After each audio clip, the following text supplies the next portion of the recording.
Talking gut health this morning. Around 5 million Canadians suffer from irritable bowel syndrome, and many of us don't have healthy guts because we're just not getting enough fiber or probiotics. So alternative medicine specialist Bryce Wylde is here.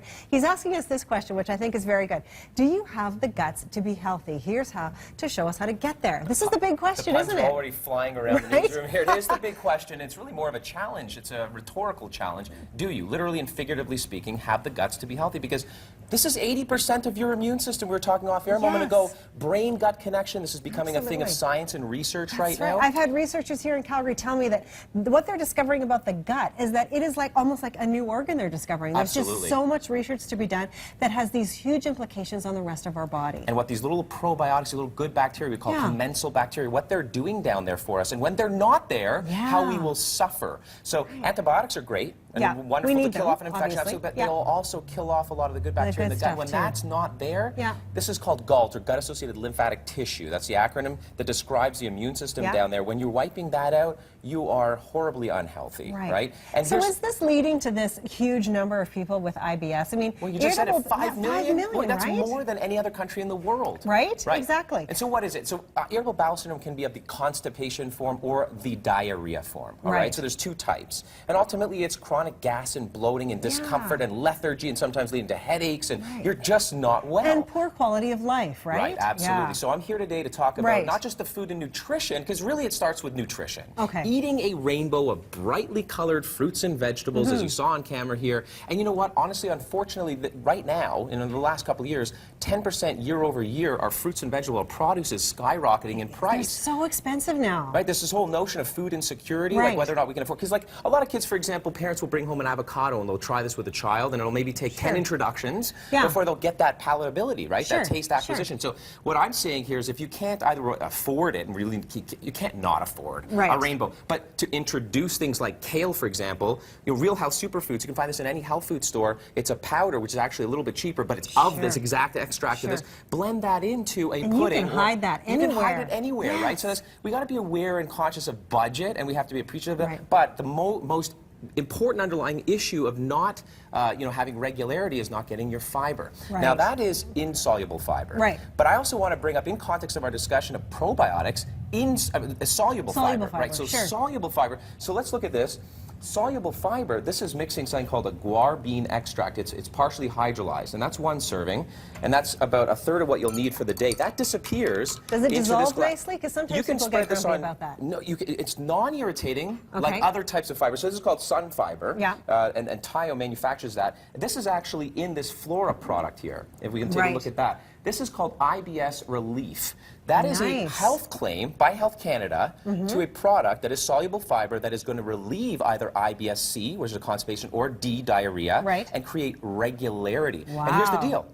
It's feeding the good bacteria. Perfect. They need to eat too. They do. So this is fuel, like basically fertilizer for them to survive, that you honestly don't get enough of in your diet. It used to be prunes had this health claim. Well, prunes do have the health claim, but also in children with constipation.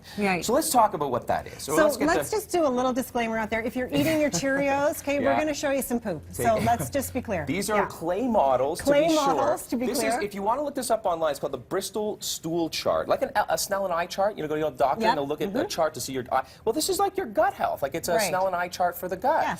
This is type 7. You do not want this clumpy mess. You know, this is a recent, perhaps, trip over to Mexico or somewhere where you've had some crazy new food, and it's not right. This is still not right at type 6. This is kind of a little bit more formed, but it's still soft, and, edges are not, well formed. This is very likely something you should speak to your doctor about within days if it doesn't pass. Sometimes we introduce a new food, and it can cause problems, right? But more than a few days, talk to your family doctor. This is still not well formed, although it's a little bit better formed, suggestive all along here of a diarrhea type or IBS type D, Frequent, loose. So now, people are asking the question right now, probably other than the shape and form, which is the most important, how regular should I be? And it really is on average once a day, but there's a 3-3 rule. It shouldn't be more than 3 times a day, and definitely not less than once every 3 days. But really, form and function is the most important. This is still constipated. It's like this sort of clumped together. Now, then that's type 5. Type 4. This is what you're striving for. Okay, this is the goal. Smooth, S-shaped, and you know, a lot of folks, like joking aside, they call it like the ghost poop. It's like the poop that's sort of like, where did that even go? It like flies in like an Olympic diver, right? It doesn't make a mess, and it goes right into the piping So that's of your the toilet. ideal. That's what you want. Okay. This is also okay. A little bit of cracks and edges at type 3. Or 2 rather, okay? A little bit more constipated, but that's really what you're aiming for. Let's switch this around, guys. This is actually supposed to be here. Oh, there you go. So you're looking for either type 3 or 4 on the Bristol Stool Chart. Okay. This is getting too constipated. Right. It's not got the S form, you notice that? Yes. And of course that is very constipated. The not a pellets, good you don't idea. want those sheep pellets, right? So how important is it to get our digestive tract working properly? So, you know, is that, you know, missed gut, you know, the gut is the sort of that missed organ we don't talk enough about. Right. If we don't have a proper form function of stool and good bacteria along with the prebiotic fiber in our diet and or through supplementation, we will fall apart. Wheels will fall off. Our immune system will become defunct. We will gain weight, by the way. That's another virtue of fiber. You'll gain fat tissue. That's very motivating for a lot of folks. And ultimately, your immune system just won't work properly. You can't defend against viruses and bacteria in your surroundings. Ultimately, and I don't want to shock people. If you're not getting your rainbow fruits and vegetables and don't have a healthy gut, we're talking about the big C. Right. Cancer. Right. Really. You know, like polyps form. And when polyps form, that's cancer, precancerous.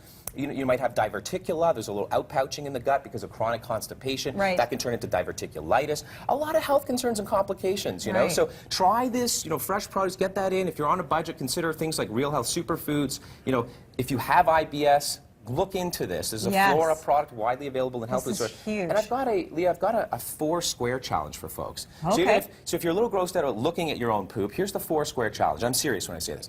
If it takes only 4 squares to wipe away that bottom, all right, and there's no residual mess or gunk or anything left behind with only 4 squares, you're healthy. You're doing well. Oh, right? okay. So that's a little trick. Hashtag 4-square challenge. There it is. Bryce, thank you so much. So much good information here.